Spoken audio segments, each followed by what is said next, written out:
Hello, everyone. I am James, the novelist, and this is the Late James podcast where we discuss books and writing of African origin. For today's very special episode, we shall be discussing with Ezioma, popularly known as Bookish Ezioma, because she reads so many books, and she also not just reads so many books, she reads so many books within a particular time frame. But other than that, she's also a TV producer on News Central, and she's also organized a couple of Q&As and book-related programs on Twitter and other social media spaces. Welcome, Ms. Yoma. Thank you so much. I really like the intro. Okay. Thank you. Thank you for giving me my first flower. This was TikTok. How much let me get it? Maybe a lion. All right, good. So today we are discussing Chimamanda Ngozi Adichie's Purple Hibiscus, which I have read more than once, but which I have just concluded is the things fall apart of our generation. However, we'll get there. I think the first question I should ask you is, when I reached out to you that I would like you to please honor your presence on my podcast, why did you choose Purple Hibiscus?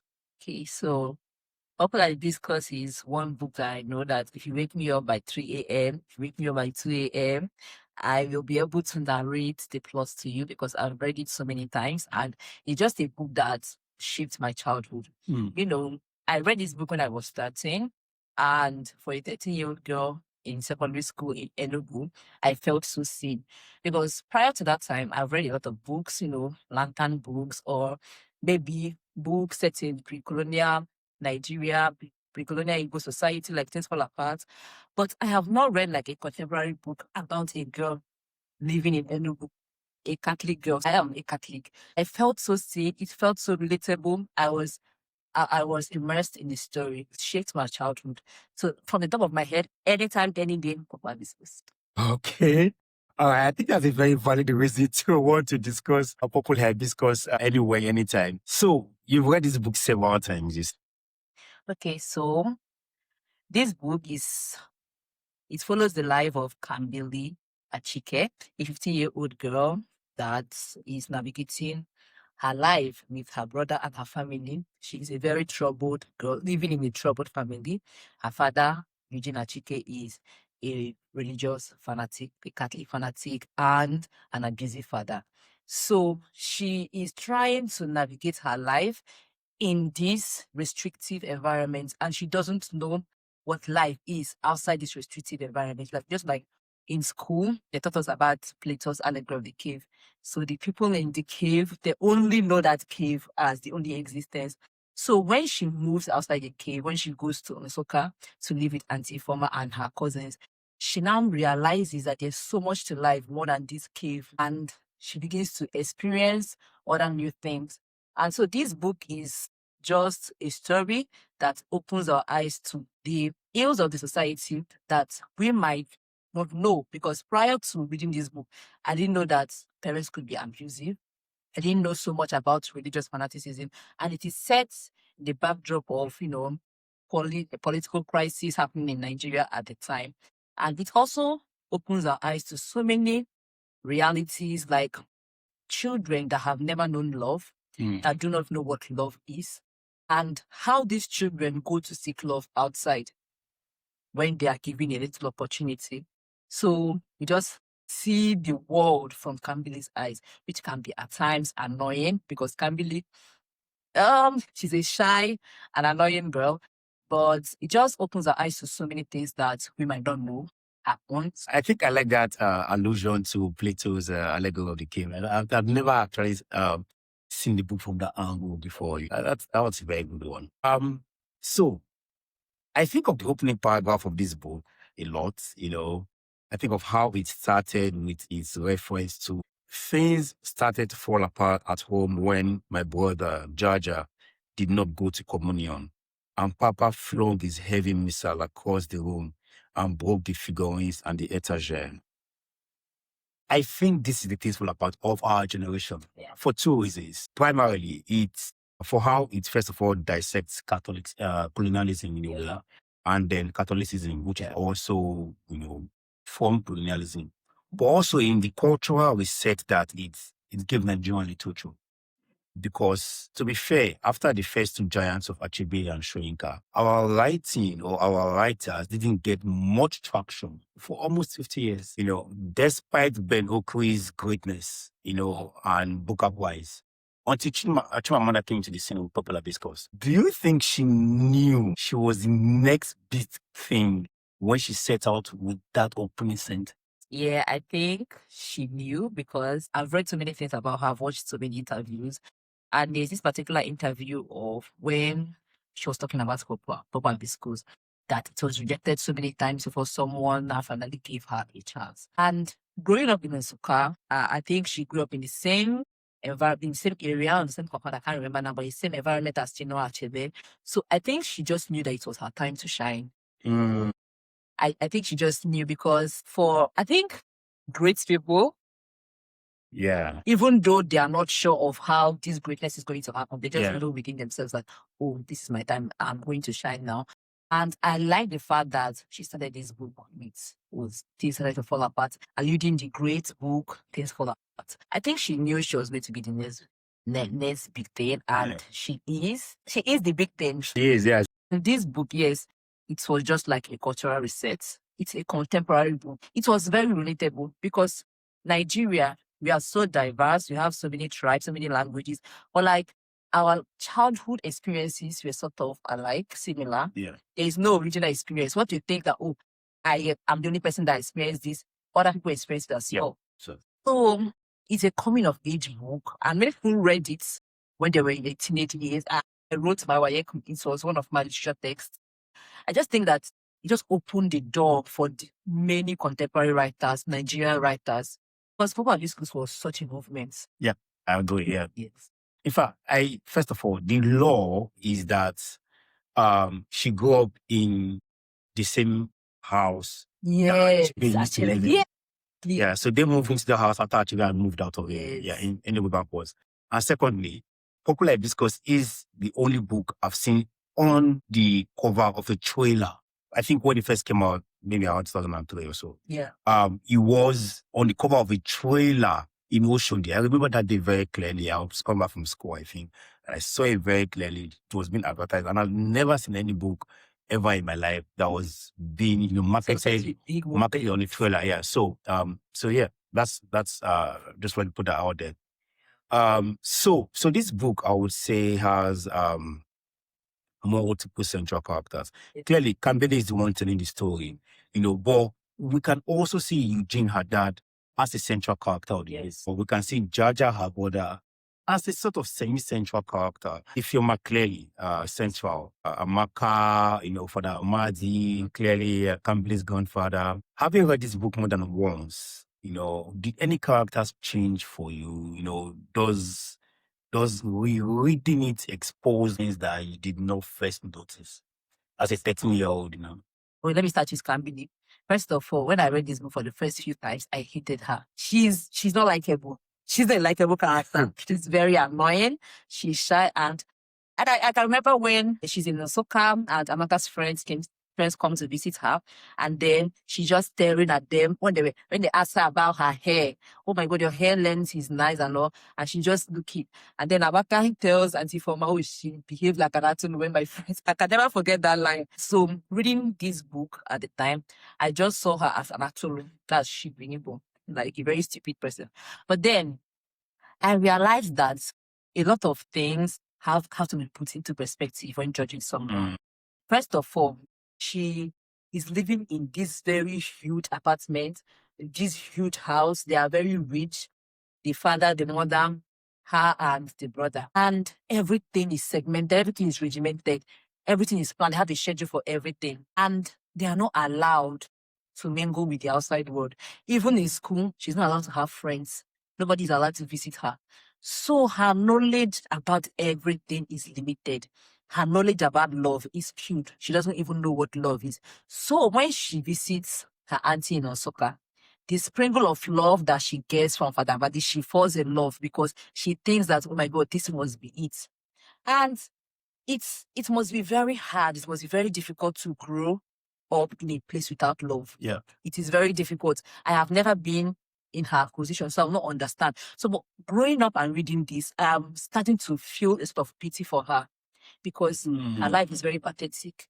I can't even imagine not taking the second position. You're not allowed to take the second position. Otherwise, your father will pour hot water on your legs and there's nobody to talk to. Imagine bottling all that, feel all those emotions. She must be traumatized. So I started to understand her. If I was in her shoes and I go out and another man is giving me so much love that my father was supposed to give me, I'll also translate it. Oh my God, this must be romance. This must be the love that I ever wanted to feel. So I understand her. And I said Dada is my favorite character apart from Auntie Forma.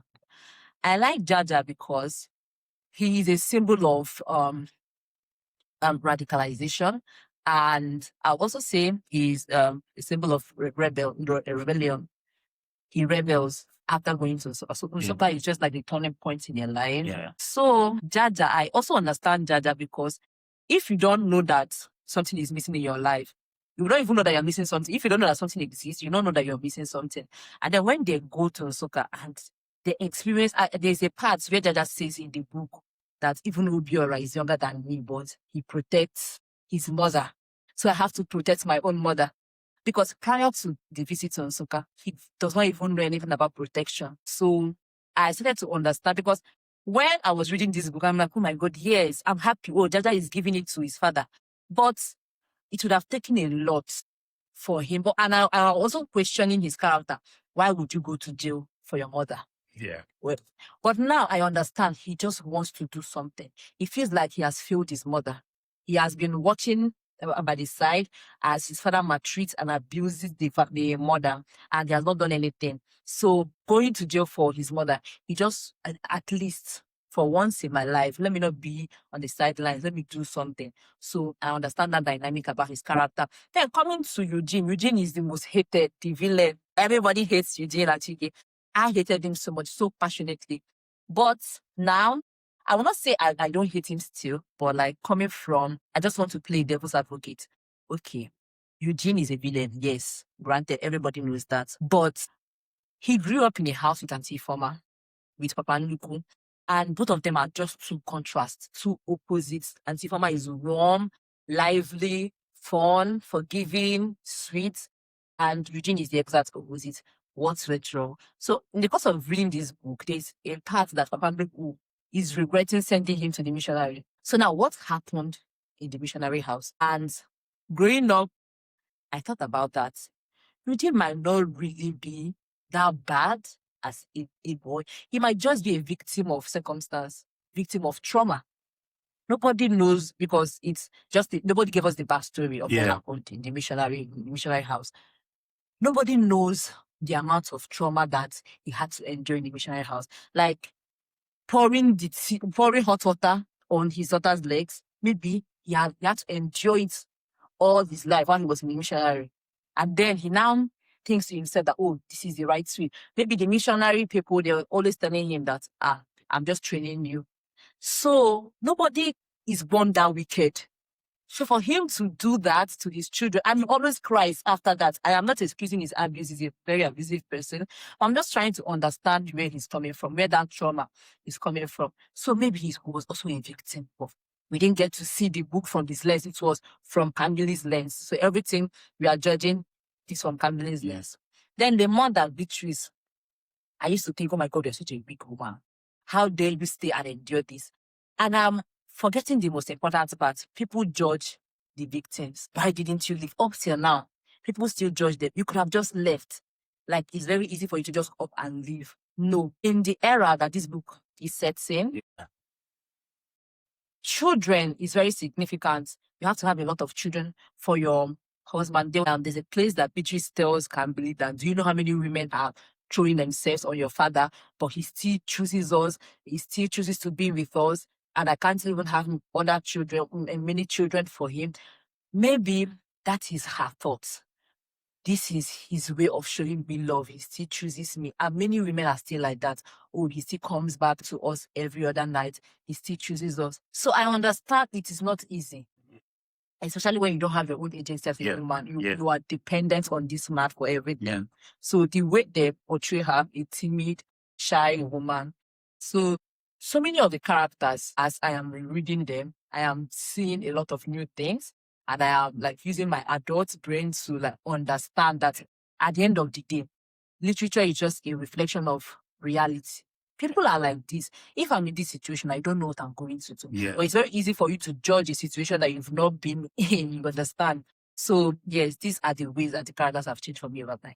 Yeah. Wow, that was quite extensive, and yeah, and I appreciate that. And I liked how you talked about, you talked about individual major characters and how they change, and then obviously the factual line in your thinking as well, because as a 13-year-old girl, how you perceived each characters was completely different of how you now perceive them, as an adult one. So Eugene, the patriarch of the family, he's perhaps the most disturbing, if not hated, character in contemporary Nigerian fiction, if not even West Africa. So your initial thought of him was that of someone who was very wicked, but then you later came to think of him as someone who might have endured some trauma with the missionaries, and that's very valid, But do you also think he might be a victim, and not just a victim, but also a victim of perhaps religious indoctrination? Yeah. Okay. So religion is the opium of the masses. They taught us this in uni. Yeah. I didn't really understand till now. Yeah. See, there's a lot of things like religion can mess people up, psychologically and otherwise. So you have to have your own mind. If you are a religious person, you have to have a mind of your own. If not, you just be a zombie. If they say jump, you ask how high. So yes, he is also a victim of indoctrination. Yes, so he's a Catholic fanatic. So he tries to be more Catholic than the Pope. Even when Father Madi, there's a time that Father Madi comes to Enugu and breaks into an Igbo song. And like, oh my God, all these mushroom priests that they don't know anything. So yes, his character is extreme. Very religious and otherwise. And while I believe he's a victim of religious indoctrination, I also believe that he's a terrible human being. He's a terrible human being because at some point in your life, you have to stop blaming your trauma, your childhood trauma, and then face the fact that you're a terrible human being and you need help. And but he does not even know that he needs help. Because how can you inflict pain on the people you love so much? Yeah. How can you break the size tool on your wife's tummy and cause her to have a miscarriage, and then you turn around and ask her to ask God for forgiveness because she's no, that's craziness. So maybe I don't believe that Eugene is mentally sound. Okay. You cannot be normal. That's a new angle. So not just about fanaticism now. He's not normal. A lot of us, a lot of Nigerians, a lot of Africans, just because most of these things are viewed as, oh my God, from the religious lens. So if you're having a mental health challenge, and like, oh my God, no, cast and bind, it is from the devil. People don't take their mental health seriously. And I am judging from like the little bits and pieces of the information they give us about Eugene, no backstory now. Yeah. So I think because of the trauma he endured, it's messed with his brain. Yeah. So no longer mentally stable. So for him, that's like a sociopath's character. That's not normal. Yeah. But he does not see it from that lens because of religion. Religion can do so much to blind you. But so many people, even when they know that they are sick and they need help, they don't go to the hospital. They're like, oh my God, let me pray to God. So that angle is, yes, I understand that he must have gone through some things. Yeah. But at some point, these people, they're not the collateral damage of what you did. Yeah. You promised to love them. They didn't even ask to be born like Jaja and Kambidi. Beatrice, you promised to love Beatrice. The church that you go to, they said, husband, love your wife. Are you loving your wife by inflicting pain on her? So, yes, the religion is there. Then the mental health aspect of it is also there. Yes. It's interesting that you mentioned mental health because I've actually never seen it from that perspective, that he could actually be the sociopath. Yeah, may actually be unwell because a lot of people just do not think that somebody who might be that successful, Have and struggles with well regarded can have mental health issues. So that's one thing to look at. So this book is set in the late 80s, early 90s, I think, Eastern Nigeria. But the societal areas national, basically, epileptic power, fuel scarcity, university underfunding, recurrent industrial action, murdering of journalists, so much. These are somewhat low-level problems that have persisted for 30 years. I fear that 30, 40 years from now, when people are writing the contemporary fiction of that time, they would still be talking about these same issues, as though they were from the past, even though they were actually still happening, Do you think we would ever escape these recurring problems? I just saw, like today, I just saw a meme that says, Fela Kuti say he experienced bad governance. And in the 70s, in the 80s, he was in force, thinking about bad governance. If he was alive till now, I'm sure he would not even know what to say again, because it keeps getting worse and worse. So with the way Nigeria is going now, I can bet you that in the next 50 years, we'll still be talking about all these things. Because in the 70s, in the 80s, you were talking about bad governance, you're talking about bad leadership, people killing other people, kidnap, and all these things. And now they are still happening. Epileptic power supply is even worse now. We added banditry to the mix. So it just gets worse. I don't know what I think about Nigeria as a society, because I've held on to hope for a long period of time. We keep praying for Nigeria in distress. We keep doing our best. We keep coming out every election period to vote. We keep getting worse and worse and worse. At this point, if in the next 50 years I'm still alive and we are all still alive and they're still writing about all this, I will not be surprised, because Nigeria is a very wonderful place. So wonderful. It's very wonderful. You would be shocked.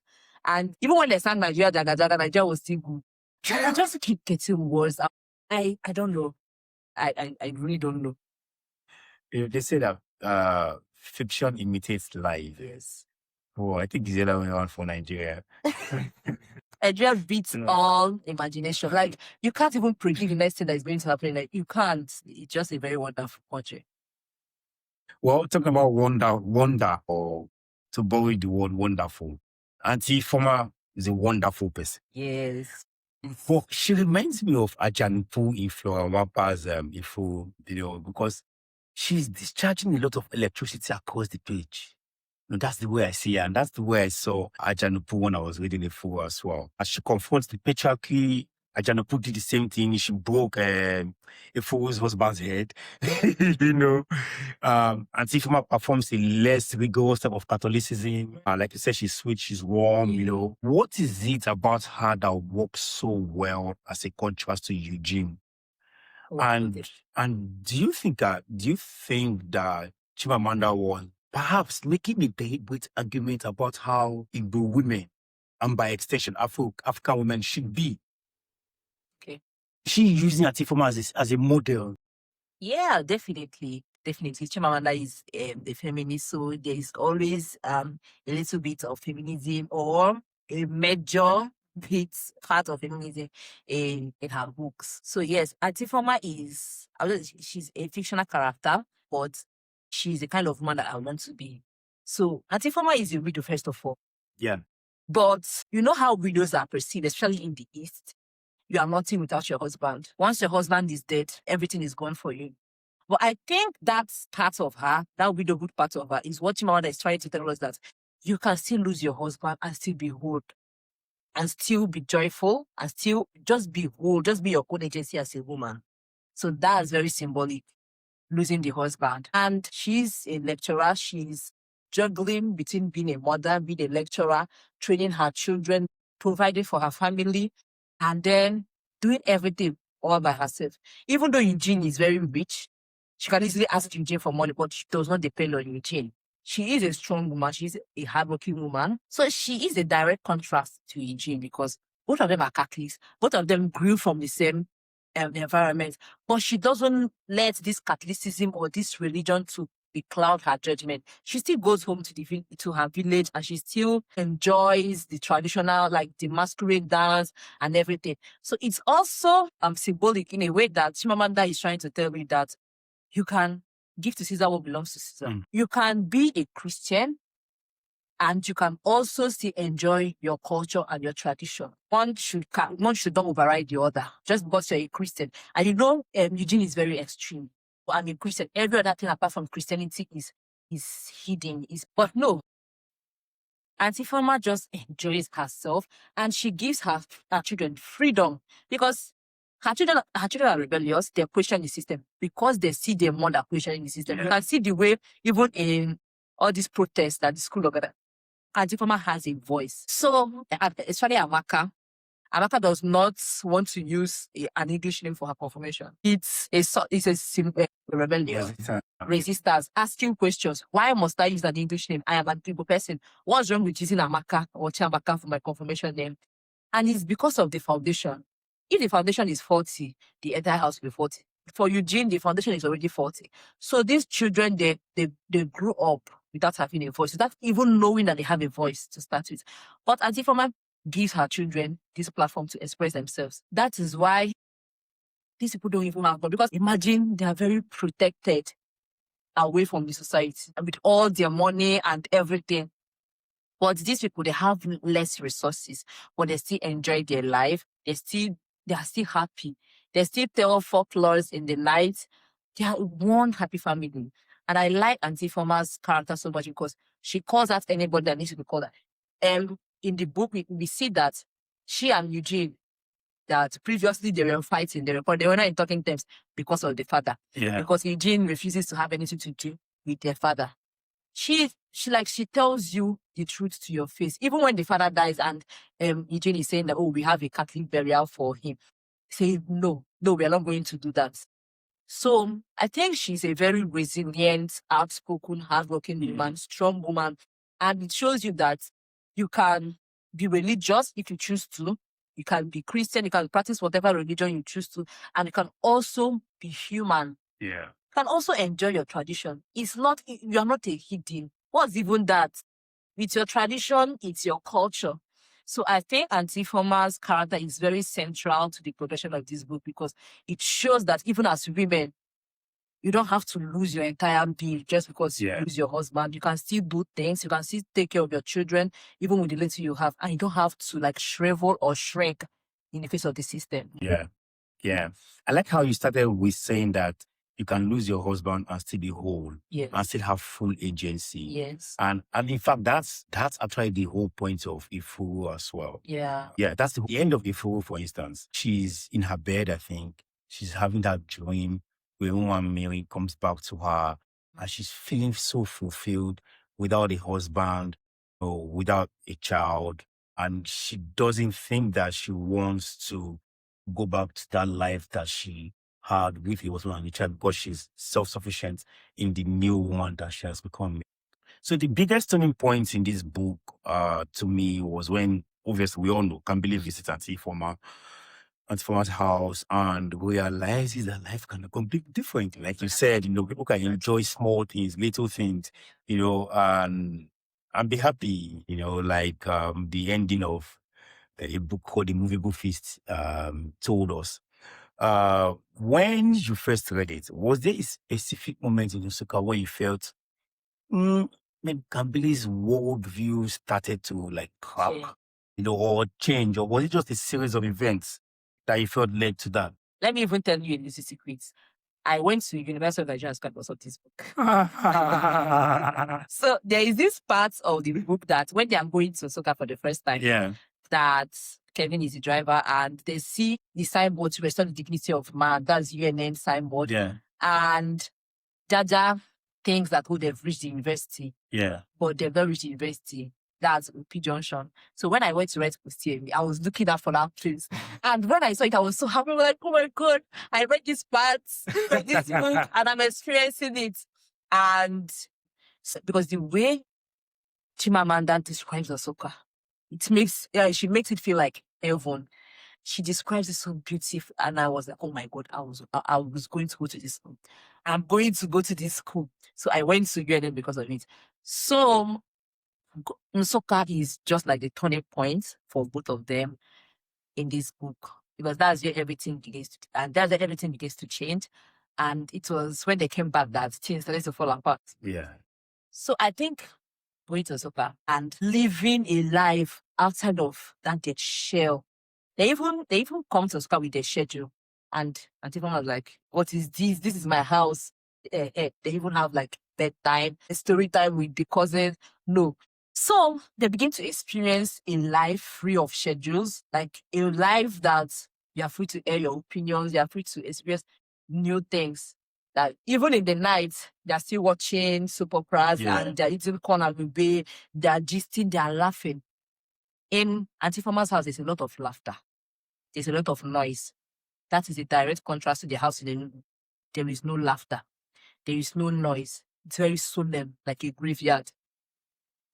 So they also experience Father Amadi. Father Amadi takes a particular interest in Kambili because of her long legs. And Father Amadi takes Kambili to different places, to the sport place, to make her hair. Nobody has ever shown her that kind of interest before. Nobody cares about her. Nobody cares about her life. Even her classmates, they don't like her because they think that she's snobbish. They call her the backyard. Always behaving like someone that cannot talk. That is tongue-tied. Even if they ask her to recite the national anthem, cannot open her mouth to sing it. So with Antiphon's house, you visit to Antiphon's house, it comes with a lot of expression, a lot of freedom, a lot of laughter. So she starts to loosen up and she starts to soak all this thing in. And Jaja too is also a turning point for him, because coming back to Enugu and refusing to go to communion is a major, major act of rebellion. Yeah. Because how dare you? Communion and a Catholic communion is a very big deal. Yeah, it is. It's a very big deal. If you do not receive communion, your parents can fight you. Like, what kind of sin have you committed? Yeah, right. Mortal sin. Yeah. So that is a very big act. And I think Jaja chooses that one to show Eugene that I'm not going to take this again. Let me even rebel. And then another thing, act of rebellion is asking for his key. Yeah. I need my privacy. And Eugene is like, what do you need your privacy for? You want to commit a sin against your body? Yeah. So Nsukka comes with rebellion. It comes with expression. And so I think just the movement from Enugu to Nsukka, that is it. That is what changed for them. So they experience life in very different ways, and they also understand that what we are living is a very different kind of life. Oh my God, so this actually exists, and I like this, and I want this for myself. So going back to Enugu, there should be some kind of changes in our lives. So yeah. So basically, it's a series of events. Yes. That's good. So I want to talk about the Purple Hibiscus flower itself, because personally, I did not know about that flower, until I read the book. I knew the hibiscus flower itself, but I didn't know there was a purple hibiscus flower. And in this book, Jaja becomes obsessed with this flower in Nsukka. Do you think it's the flower do you think Chimamanda is trying to make the flower to represent some freedom, rebellion rather, or is there something more complicated than just the flower? Or is it both of them? I think it's symbolic. Just like we said, it symbolizes freedom, symbolizes rebellion, and it's something different, something unique, something rare. So I think using that purple hibiscus in that context, so Chimamanda is just trying to paint a picture of something that is very rare. So Jaja obsessing over it, I feel like for him, it's something that gives him the sense of assurance that the life that I experienced in Nsukka can actually be relived in Enugu. So let me hold on to this. This symbolizes Nsukka, and Nsukka means freedom for me. Oh, let's plant it in our house. This is a constant reminder that I can do this. Yeah. If Obiora can do this if Obiora can protect his mom, then I can do it. I feel like for Jaja, it's sort of like how they say every day you wake up and you look into the mirror and then you say words of affirmation. So it can be a symbol of affirmation for me. This life, I can live it. If Obiora that is younger than me can do this, I can do it too. So anytime I look at this flower, I remember that a life of laughter and a life of freedom and rebellion exists, and I can actually live it. It gives him the strength. Yeah. It's just a symbol, a totem. It gives him that strength, that assurance that I can do this. So it's a symbol of resistance and just a self-assurance. Yeah, it bolsters his self-confidence. Yes. Yeah, I see it does. So I wanted to go to Beatrice, who you talked about before and said, and you were just like, can't you just walk away? Can't you just walk away? You know? But yeah, but now you not thought differently because now you now see her and you say, perhaps this is his own way of loving me. Way of loving me, you know. So she survives Eugene, you know, but it's not by being bold enough to leave. This is something that many women actually celebrate, you know, as a sort of like Pressure.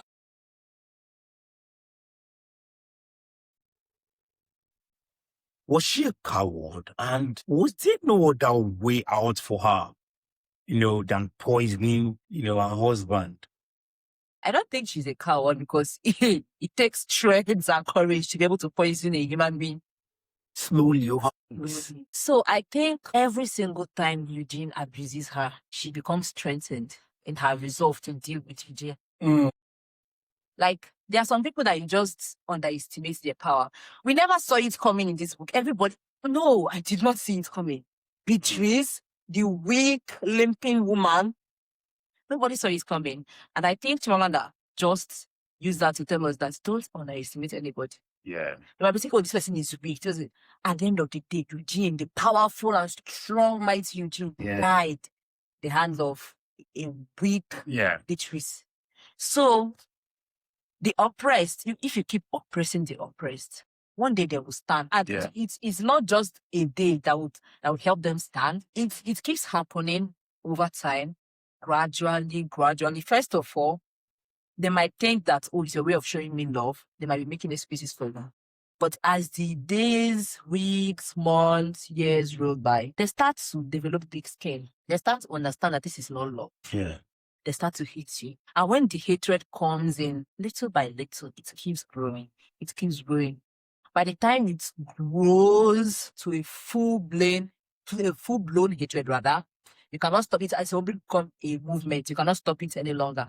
And then they make the resolve to do something. Yeah. And this is how it's not cowardice. She deliberately wants to show Eugene that I can do this to you. She don't just go and stab him. Yeah. It like it was a gradual move. Through the housemates. Yeah. Collect poison, put every day.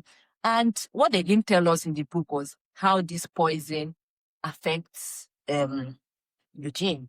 Because week by week, maybe he must be stooling, he must be rushing to the hospital. Yeah. But we didn't get all of that. So I just think that you just resolved to show Eugene Shege. Yeah. Like, you think you can do all these things to me, but I will show you that I'm more powerful than you. It's not just by beating me, it's not just by hitting me. I can also be wicked. And it also shows that everybody has that. Yeah. So when you just trigger them, they will show you. Yeah. So nobody can be just, perfect like the Pope or like Jesus Christ. Even Jesus Christ got angry and flogged people in the temple. Church. So yeah, I don't think it's cowardice. I actually think it's bravery. I see. So since Purple Hibiscus, Chimamanda has written like about 3, 4, 5 other books, you know, with varying degree of success. All of them are successful, maybe aside the thing I want to do. But yeah, varying degree of success, huge success, you know, in fact, Americana, wow, sensation. But I like to wonder rather if she had come into prominence or into limelight rather in 2025, 2026 with Purple Hibiscus, do you think it will have scaled? Yes, every other day people are agreeing on Twitter about Father Amadi, about Cambilia, about Eugene. Yes. Purple Hibiscus and Americana, they are the most talked about it. Every year, people argue about Americana, about who beings and ephemeral. So yes, I think it will. Yes, it will. Yeah. Okay. All right. So before I let you go, you've reviewed like, I don't know, 1,000 on your page. You set a target of reading 700 billion books every year. I can't even get to read 10 books in a year. But where would you say Chimamanda's writing stands out the most for you? You know, is the sentence or passage from Purple Hibiscus that you've genuinely thought about? The wafer gives me bad breath. Such a ridiculous way of Jaja explaining why he does not go to the communion. Oh my God. I remember reading that book, and as a Catholic, I was so scared of calling the communion wafer. I'm like, oh my God, I don't want to go and sin against God. But it's a very funny way of describing the communion. Like, I'm like, the audacity that you have. Yeah. How can you say that it gives you bad breath? But God, you're eating God. I would have lost my mind if I was eating that. I don't blame him in that. Because how can you even say that? Of all the things to say, how can you say that the wafer gives you bad breath and the priest keep touching your tongue? How can you even say that? You are so audacious. Yeah, wow. Okay. And on that jocose note, we round up this very special episode of the Late James podcast, where I've discussed with the very bookish Ezioma. I will discuss Purple Hibiscus for the 1 billionth time, you know, somewhere on the planet. So thank you so much, Ezioma, for honoring this invitation. I'm very grateful, and hopefully in future we can maybe do something, promote literature and literary ventures in Lagos and Nigeria. So, and on that note, we'll round up this episode of the Late James podcast, where we've discussed another book, another writing of African origin. And join us on our next episode, where we shall do the same in ways that you've never heard of before. Thank you, and see you soon.